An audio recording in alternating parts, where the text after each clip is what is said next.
Hey, what's up, guys? So I'm here with my friend Berto CABRAL. How you doing? He owns CABRAL Financial Group. He's a financial advisor.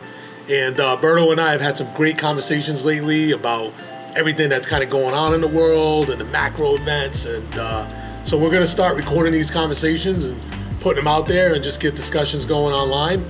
So Berto, introduce yourself. How you doing, everybody? It's Berto CABRAL. I'm with CABRAL Financial Group. I've been a financial advisor kind of in the local area for about 10 years. And I'm kind of happy to be here to go over some of the macro viewpoints, what's happening in the world, and kind of shed some light into what we feel and what potential opportunities exist out there. Excellent. That's it, man, because everybody's got an opinion now. You go on YouTube, there's a million different advisors, and I don't know. So, all right, I guess let's start with the 800-pound gorilla, right? Inflation. What is it? Why do we have it? You know, like what's the answer? Like, what is inflation? Yeah. So very loaded question on to why we have it. I'm not sure I'll have that answer. I don't think Jerome Powell does either yet. But the reason that we have it, and some of the reason as to what is inflation, it's essentially the cost of items and cost of goods and services increasing over time. Right, it naturally happens.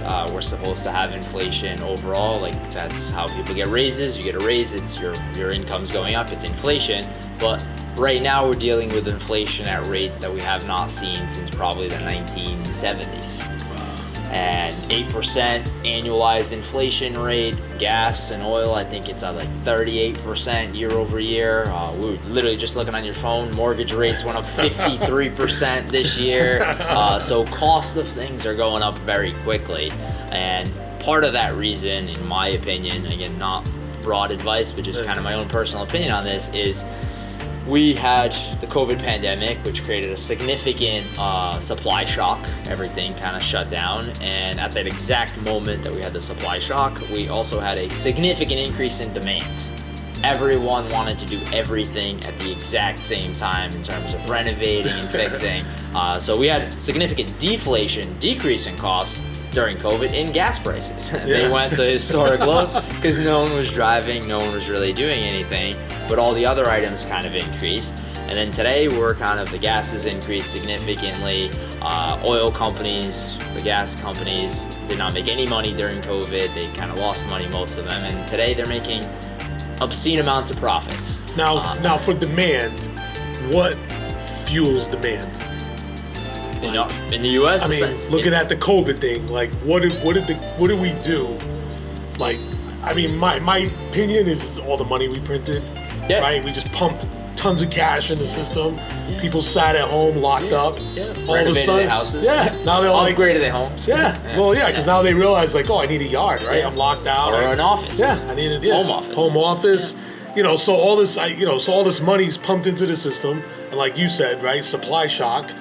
Everybody wants to buy, can't buy anything because can't get it. So inflation, right? So, all right, how are they stopping it?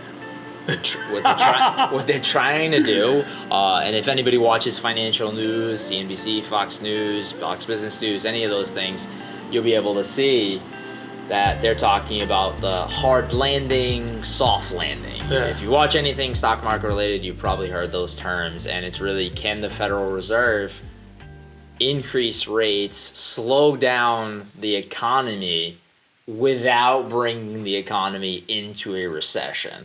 That's a soft landing. Soft landing, slow us down and land it softly and just get it right back going normally. Hard landing means slow us down and go way too fast and go into a recession.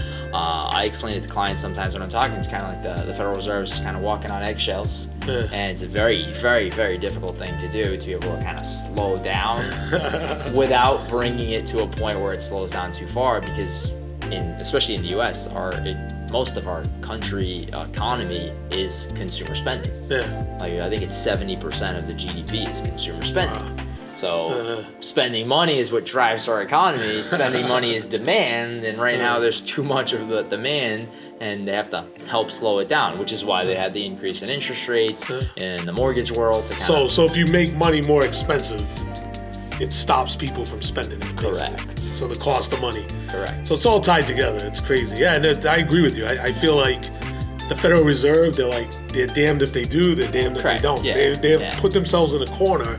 Yeah. And it's like, it's amazing. In my opinion, the moment that they could have started doing it, but it wasn't possible, was back in November.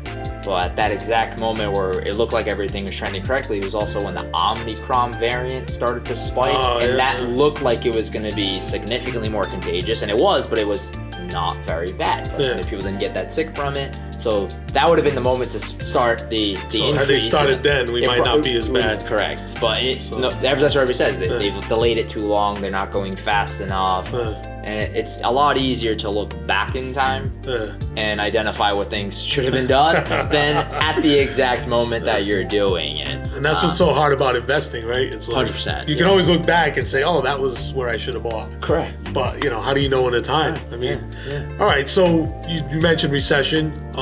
What's a recession? I guess in its basic sense, like what would you... Just an economic slowdown, right? Like this quarter, the first quarter of this year, we actually had negative GDP, which is the gross domestic product, the economy in the U.S. growing. It actually is technically recessed. It went down by 1.5%. So recession is that happening, the economy going backwards and continuing. For the normal person, what it means is generally people get laid off, people get foreclosed on. That's the real world recession of it. Correct. Right now, everyone I listen to, everyone I talk to on the internal side, all the fund managers, Vanguards, Fidelities, all those, is not really a talk of a significant recession happening. They're bringing it up more often now.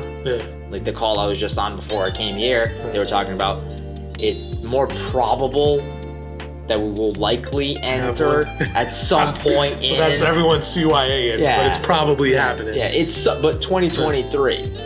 So you think out to next year? That's what they're all saying. 2023, mid 2023, because they think there's some common. They see slowdowns happening with what the Fed's doing. They see some slowdowns, but there's a lot of. So I feel like it's like by the end of summer, I think we're going to be in it, and the summer stop. They'll have to do something, right? If they crash it too hard of a landing, we're going into an election year. It's just my opinion. I mean, you can't get elected on recession. You can't get reelected. So, but I think, I agree with you. I think next year we're really going to pay the piper because it's too far away for any political thing to really matter. You know what I mean? All right. And then so, we hear the term bear market, bull market. Obviously, bull market is what we all love. Everything's climbing. Right. What's a bear market? It's when things go down in value, right? They drop. So technically, it's 20% drop. So 20%. Like the Nasdaq is in the bear market. It's down 28% from the year start value. I think it's actually down a little higher from the high point last November. The S&P has entered and come out, so it's in the bear. It's now less. It's like 15% down for the year, where it got down to like almost 20%. There's been a couple different drops before, so it just. So there's still money coming in. Like people are buying that dip. Yeah, there's a lot of cash. There's a lot of money out there. So the cash is still out there. I mean, where were we at? We were like almost $9 trillion, right? Printed money. I feel like we doubled the money supply through COVID, right? I mean, there was a big all that $900 a week. Yeah. 3 stimulus. I mean, think of the money that everybody got, plus PPP loans, plus like negative, 0% interest rates. I mean, just so there's that money's still out there. Mm-hmm. In your world, property values still continuing. So net worth, right? So we talked about net worth. So paper worth versus real money, right? So part of investing, right? You got to buy the dip, but you kind of got to know when to sell. And I think a lot of people didn't sell, so so they had this net worth on paper, right? Mm-hmm. And it's kind of just like eroding away. So where does that go? I mean, it's just gone, right? For a lot of people, they end up turning it into real losses. That's what the average investor typically does. I always talk to clients and people that I talk to about the paper gains and paper losses. It's not real until you turn it into cash. So if it's down in value, it's not really lost until you turn it into cash. If it's up in value, it's not really gain until you turn it into cash. So it's all about what the reasoning behind it was. Like, why did you invest the money? What was the purpose? And most people, the biggest problem for most people when they're doing any type of investing or planning, they don't really have a defined goal or objective. like working with an advisor, like that's what I do. I help clients kind of identify goals and objectives. Yep. So it kind of creates a clearer picture so that in these situations, they don't make those emotional and irrational opinions, the decisions. No, it happens, if you have money invested, it's going to lose at times. Yeah. And you have to be able to tolerate those losses to be able to benefit from the growth. Yeah. And the more money you have invested, the bigger the dollar loss will be. Yeah. You have $10,000 invested and it went down 30%, you lost $3,000. Yeah. It might feel a lot, Yeah. but if you have $500,000 invested, it loses the same 30%. That's $150,000.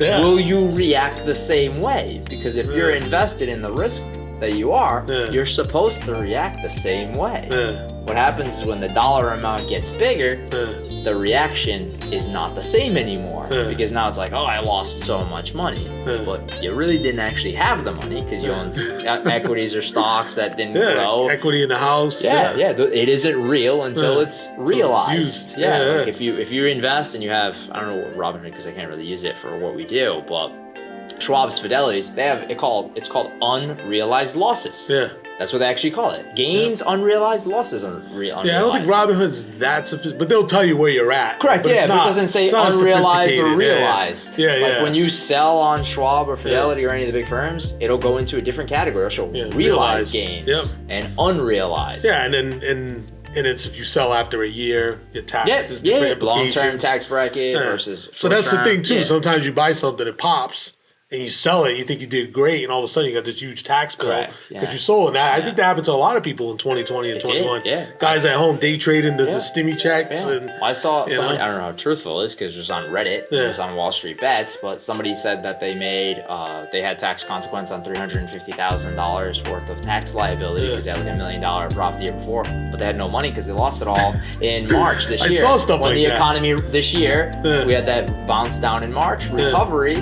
Apparently they bought the dip and it went bad and now they don't have the money to pay the tax bill from the year prior. Dude, I saw something. Some guy, I think he made I don't know if it's true. I saw something similar. Guy made like $8 million of gains day trading, but he only really made like 45 grand because of the taxes. Because he was just trading in and out, and every time you trade, you get whacked. And that's part of the strategy. All right, and I guess kind of just kind of close this out. I mean, a lot of shock and awe lately in the economy. A lot of people are just trying to adjust.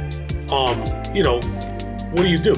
I mean, without doing financial advice, but companies are down off their all-time high, right? So we're anchoring ourselves to these numbers that maybe weren't so real because some of these companies just got pumped in just with the general inflation of the country.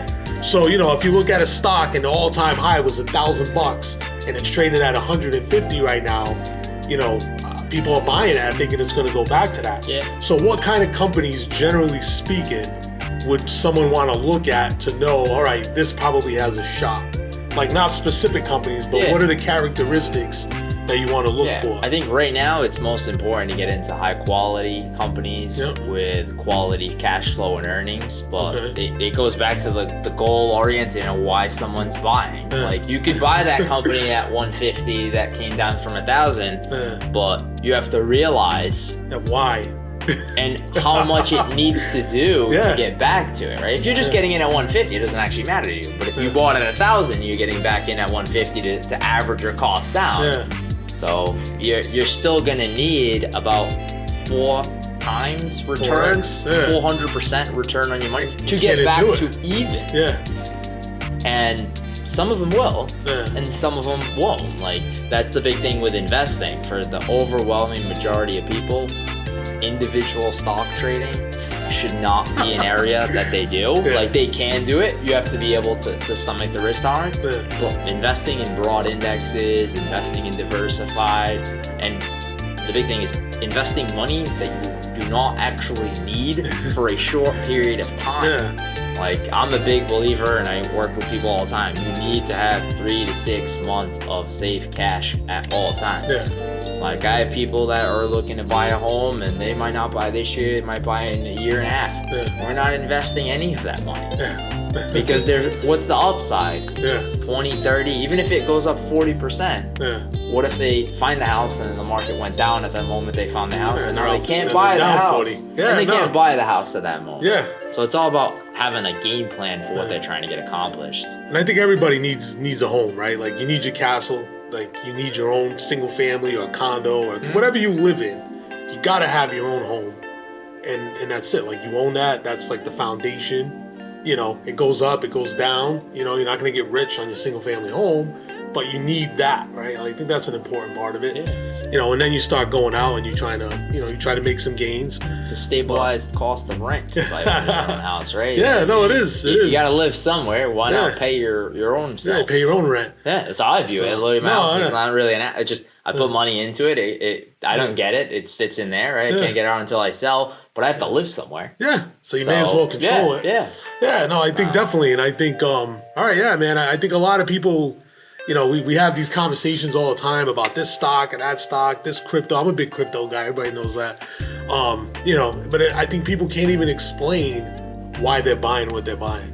Like they have no thesis on the investment. I think that's a problem, man. Correct. Like you said, like the primary reason that everybody, and especially post-COVID, when everyone started day trading, like my industry, just everybody taught, all my friends, everybody wants to talk about stocks. Like nobody even knew what I did before, and then post-COVID, everybody wants to talk about this stuff. Is they want to put money in to watch it grow, and the issue that's happened is everybody just assumes things just double. Yeah. You put money in, just double. Dude, they got spoiled, man. Yeah. Some cryptos, like the guy that put, I think it was like 8,000 into Shiba, and it went to like, I think it's 8 billion or something. Yeah. But he can't sell it because he owns 10% of the supply. Yeah. Well, those things create like unrealistic expectations. Yeah, and people see that. That's a great, like Doge last year. Yeah. Or 2 years ago. Yeah. Yeah, like, dude, like I'm out to dinner and just random, like, you know, waitress just telling me about Doge. I'm like, oh, this is a problem. Like, you know, like it's just, and what is Doge? It's nothing. It's a lottery ticket. You know what I mean? And if you got in right, creator was a joke. It was a joke. Yeah, it was a dog. He doesn't own any. So what does that tell you? You know, but that's, you know, people are invested in that. You know, they have no thesis. So yeah, I think you're right. I mean, I think today, do your research, right? Like understand how the company makes money or understand what that asset is, and make sure you can articulate why it will go up, right? Like, and then if you can articulate that, I think it's a start. And then chop your thesis up, have conversations with people, do your research, and understand like what the hell are you buying. Yeah, and if somebody is buying individual stocks and that's what they want to do, don't just look at why it's going to go up. Yeah. Look why it's going to go down. Yeah, are you catching a falling knife or are you buying a dip? And get both sides. Get both sides of the viewpoint as to why the company is not a good buy. Yeah. And why it's going to go to zero. So you can easily find that. You can find everything. Yeah. You can find why it's going to go up, why it's going to go down. True. Yeah. And it's, you know, sometimes you're like, oh man, that guy doesn't know what he's talking about. But they, you know, that's someone's opinion though. Like, I was actually reading. I think it was a tweet yesterday where people, most people want the confirmation of what they have. Confirmation bias. Correct. Yeah. So they're just going to keep going through and just wanting to go to the same things that they agree with already. Yeah. And it's like, see, I'm right. This is the greatest investment ever. And you're right until the market crashes. Correct. Yeah. But you still might be right. Like long term, you never know. But that's why in investing and overall, like in your space and real estate, in my space, it's all about time. Yeah. The longer you own something that is quality, the more reward you'll have later. Yeah, today the biggest issue for most people in investing and kind of in general is the patience aspect of it. People want to get rich fast, they want to grow their assets fast, but 20 years is relatively fast. Yeah, dude, time in the market beats timing the market. 100%. You know, and we say that all the time. It's a cliche for a reason. So I hope you guys, found this helpful. If you have any questions, comment below. If you're not already, subscribe. That really helps. Like the page. And, if this, we like to do this more often. Yeah. Eventually we want to get to doing it live and just really just hit the common, like what's happening today, and get the conversations going. Because we learn a lot talking to our friends, talking to each other, building off each other's viewpoints. And, it benefits me a lot. And I'm sure it's you as well. And guys that we know and girls. And so, all right, guys, thank you so much. Berto, appreciate it, brother. Thanks for having me. And we'll see you guys soon. Thanks.